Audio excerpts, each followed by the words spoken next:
Assalamualaikum warahmatullahi wabarakatuh. Teman-teman yang saya cinta dan saya banggakan, pertemuan lalu kita membahas tentang teknik menguasai bahasa Inggris. Yang pertama yaitu kita harus learning by doing, belajar sambil melakukan. Dan yang kedua, stepnya atau tahapan yang kedua yaitu kita harus menulis untuk membedakan antara kata A dengan kata I. Artinya apa namanya? Kata love dengan love.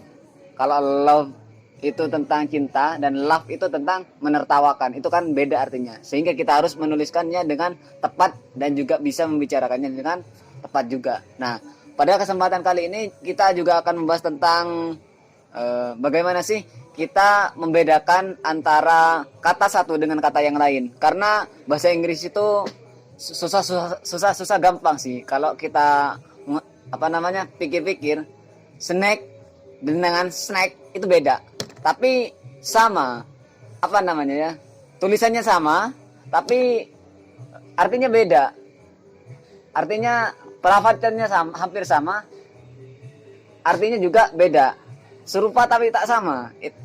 Macam-macam seperti itulah. Nah, tanpa perlu panjang lebar lagi, kita akan ngobrol lagi dengan Mister kita, yaitu Mister Rashid Namawi. Dipersilakan untuk ke mimbar ini. Jangan lupa juga kita harus minum susu jahe ya. Baik Mister. Apa nih, harus mengucapkan selamat malam Pak atau bagaimana? Lebih baik assalamualaikum aja. Kita kan salam dulu. Assalamualaikum warahmatullahi wabarakatuh. Bagaimana kabar semuanya? Harap kalian semua selalu diberikan kesehatan, sehat walafiat tentunya. Dan pada malam yang agak sedikit bersenandung ini, sepertinya makanan terlihat lebih menarik. Ya, lebih menarik ya. Tapi bukan bukan endorsement ya. Bukan endorsement teman-teman. Mohon maaf. Sini. Kalau jenengan mungkin belum makan, mohon di-post dulu videonya dan makan dulu biar lebih fokus dengan pembicaraan. Karena saya jujur, bahkan saya sendiri agak sedikit tergiur. Belum makan ya? Belum makan, memang jujur. Oke. Kita akan membicarakan 5 menit ke depan tentang perkataan sama, perkataan tadi serupa tapi tak sama. Itu gimana maksudnya? Nah, di kesempatan kemarin mungkin yang masih bingung sama writing agak sedikit mengilas sedikit lah kemarin. Kenapa saya minta kalian semua ini untuk belajar writingnya dulu? Karena bisa dikatakan yang step kedua ini bisa dikatakan penengahnya. Ini yang menentukan jenengan memang yakin bisa atau mungkin masih harus belajar lagi. Seperti kata saya kemarin, we need to write it first. Nulisnya dulu. Mungkin kalau jenengan sudah tahu kalimatnya, mungkin bisalah diucapkan seperti I want to be your friend. Aku ingin menjadi temanmu. Itu paling mudah kalimatnya, untuk semua orang sudah bisa melakukannya. Nah, kenapa saya mengatakan writing di episode kemarin atau di kesempatan kemarin? Karena di sini kita akan menekankannya. Bahasa Inggris sebenarnya hampir bisa dikatakan 11-12 hampir sama seperti semua bahasa seperti apa. Yang membuat Inggris ini agak sedikit, banyak teman-teman saya mengatakan kalau penonton ini ada yang Jawa, mungkin bikin rodok bingung. Membingungkan. Itu karena rata-rata bahasa Inggris suaranya hampir sama. Seperti kata jenengan tadi mengatakan serupa tapi tak sama. Saya sendiri bahkan yang sudah terbiasa mengatakan pun kadang-kadang masih ambigu untuk menggunakan kalimat ini. Contoh seperti ini. Ada teman saya yang pernah buat lucu-lucuan seperti ini. I want to eat dia niatnya ingin memakan sebuah jajan lah, mungkin seperti makanan apa, seperti kue. Dia ambigunya mengatakan snake. Oh, snake. Jadi saya hampir mau ketawa sampai karena atuh Akang boleh bertanya, kenapa atuh? Kenapa jenengan kok mau makan ular? Saya mau makan jajan. Jenengan ngomong apa tadi? Snake. Punten atuh Mas, itu snake. Loh, apa bedanya? Nah, ini penekanannya. Seperti kata saya kemarin, setiap bahasa Inggris itu ada penekanan dan pelafatannya berbeda-beda. Contoh seperti ini. Snake dan snack serupa tapi tak sama. Pembedanya cuma satu, mudah sekali. Endingnya, belakang hurufnya. Kalau kita ngomong snake, ular, itu S agak lebih ditekankan, e atau e-nya itu sama k-nya itu, k-nya sedikit samar, e-nya sedikit jelas. Jadi snake. Snake. Oh iya. Jangan dikasih suara k. Tolong, ini yang Snake. yang jadi ambigunya di sini. Rata-rata orang ingin mengatakan snake itu masih ada sedikit suara k. Itu dia boleh. Jangan sampai jenengan posisi suara k. Asli kalau jenengan pingin buat ya, kalau buat humor buat sendagura tidak masalah. Tapi mohon maaf lah, biar lebih afdol saja lah kalau bahasa biar lebih formalnya, bahasa enak formalnya ya. lebih enaknya. Jadi kalimat penekanannya itu di itu. Umpama mungkin kalau sudah bisa tuliskan di buku atau apa snake, S itu ditekankan, K sedikit samar, E sedikit jelas. Jadi snake. Snake. Iya. Nah, snake. Jangan sampai ada suara K. Kalau masih ada suara K, mohon dilatih lagi. Karena memang jujur, Anda tidak ingin terlihat seperti orang yang ya mungkin ya, kenapa ya? Agak lucu aja masa Anda mau makan ular. Iya ya itu. Jadi nah, kadang apa namanya? gitu. Kalau di bahasa Inggris tuh ada juga yang susot apa namanya? Seashell kalau di seashore. Itu Ini yang juga ini menjadi memang agak sedikit fenomenal sebenarnya. Sebenarnya ada beberapa ini kalau ini mungkin kalau terserah penonton kalau mungkin ingin belajar juga tentang ini di bidang bahasa Inggris atau memang di topik bahasa Inggris itu ada beberapa jenis kalimat, dan yang jenengan tadi sebutkan ini, yang profesor kita sebutkan ini, itu di bidangnya kalau tidak terlalu asing di telinga itu nama tongue twister. Tongue twister. Kenapa dipanggil tongue twister? Yeah. Kalau diartikan secara harfiah itu pemutar lidah sebenarnya. Karena mengasah lidah, soalnya apa? Bunyinya ketika tadi serupa tapi tak sama. Karena saya pernah kena prank kan itu jujur. Di prank. Ketika saya masih SMA, ada kakak kelas saya itu dia kasih itu ke saya, dan jujur saya pertamanya bingung. Tapi ketika diambil pelan-pelan, sebenarnya enggak sama. Cuman kedengarannya. Nah, kita kembali lagi ke topiknya tadi. Jadi kalau untuk snake, saya minta tolong jangan sampai ada suara K di akhir kalimat. Jadi S snake. Nah itu udah mati. Jangan ditambah K. Snake. Kecuali kalau snake atau gajan ini, nah ini lebih gampang sebenarnya. S sama juga tadi penekanannya, cuman ini belakangnya ini kita kayak seakan-akan menaruh dua huruf K. Snake. Jadi kayak ada pantulannya. Ada pantulannya. Sebenarnya kalau bicara masalah bahasa Inggris sebenarnya hampir sama seperti beatbox sebenarnya. Bener.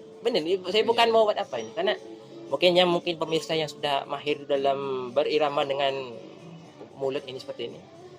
Rata-rata bahasa Inggris gemanya yang paling banyak. Bener.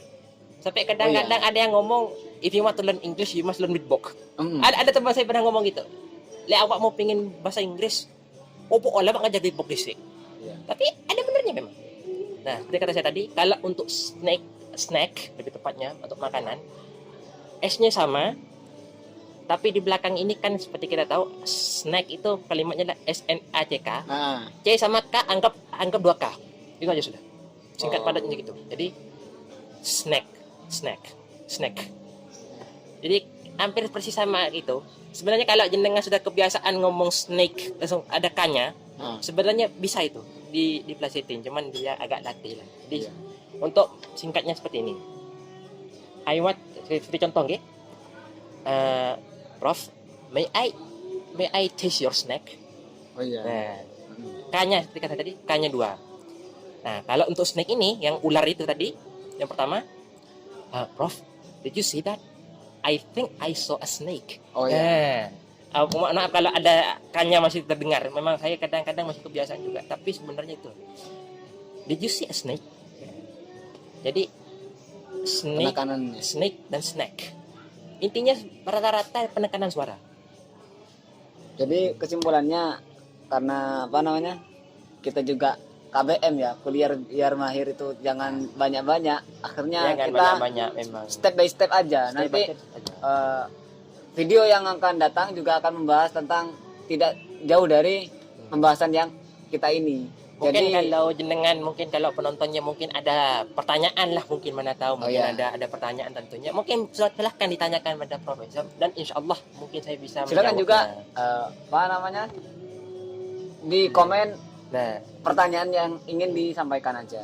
Jadi kita sebenarnya nih adanya program tentang ini sebuah permintaan dari netizen ya. Kalau apa namanya, bahasa itu merupakan sebuah alat yang harus kita pelajari dan kita kuasai, sehingga dirinya itu meminta gimana sih kalau andai kata channel ini membahas tentang bahasa seperti itu. Akhirnya kita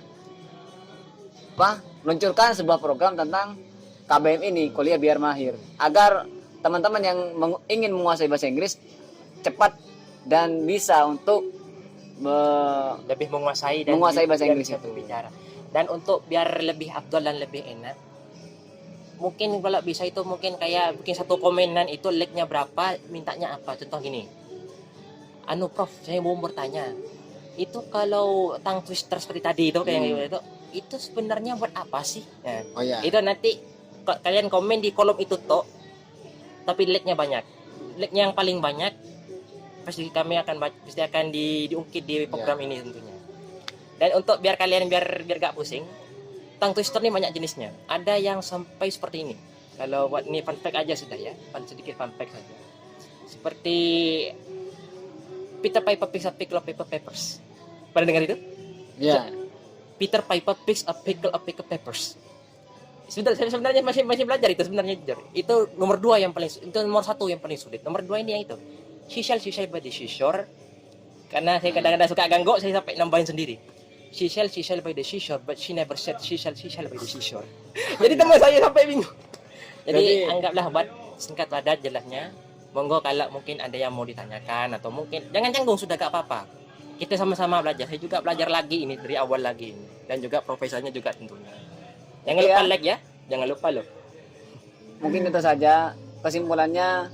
Terus untuk menguasai bahasa Inggris dengan catatan harus yang pertama writing, pertama. Terus yang kedua perbedaan katanya, yang ketiga yaitu tentang perfectionnya. Kita akan benar-benar akan menggunakan kalimatnya secara padat jelas. Mungkin penggunaannya apa, sumpama kita ingin menggunakan kalimat ini lebih enaknya dipakai saat dalam keadaan apa, appropriate-nya lah kalau mungkin bahasanya. Appropriate-nya. Oleh karena itu kita akan membahas di pertemuan berikutnya tentang apa yang kita bingungkan. Terima kasih pada penonton yang menyempatkanlah walaupun hanya sejenak menonton channel ini. Thank you for watching. Thank you very much. We really appreciate it. Dan mungkin sebagai penutup seperti biasa, mungkin sedikit kata-kata motivasi. Mungkin ada apa ini? Apakah tentang cinta atau tentang hidup atau mungkin tentang penyemangat? Mungkin lebih baik tentang cinta aja ya. Karena yang menjadi biasa ya. Apa namanya? Penonton ini kan anak-anak muda. Yeah. Well, let's see. When we talk about love, it's a bit weird actually because love is simple, yet love is painful. So, if you want to feel love, first you must love yourself. Before you try to love others, try to love yourself. Oke, dan terjemahannya seperti biasa. Ketika kita berbicara tentang cinta, sungguh terkadang cinta ini simple sebenarnya. Cinta itu simple, namun cinta itu menyakitkan. Jadi, karena saya sudah pengalaman. Karena itu, sebelum Anda ingin mencintai seseorang, alangkah lebih baiknya, cintailah dirimu dahulu sebelum kau mencintai orang yang kau sukai, agar tidak ada rasa sakit di antara kita. Karena seperti kata seorang orang ahli musik pernah berkata, mengapa harus berdusta untuk bercinta? Nah, itu. Karena cinta itu menumbuhkan kasih sayang, bukan untuk melelangkan sebuah kesakitan yang ada di dalam hati. Dan tentunya bukan untuk mengibarkan kebencian tentunya. Ya, pasti itu. Ya. Mungkin itu saja dari kami. Terima kasih. Wassalamualaikum warahmatullahi wabarakatuh. Stay tuned for the next episode.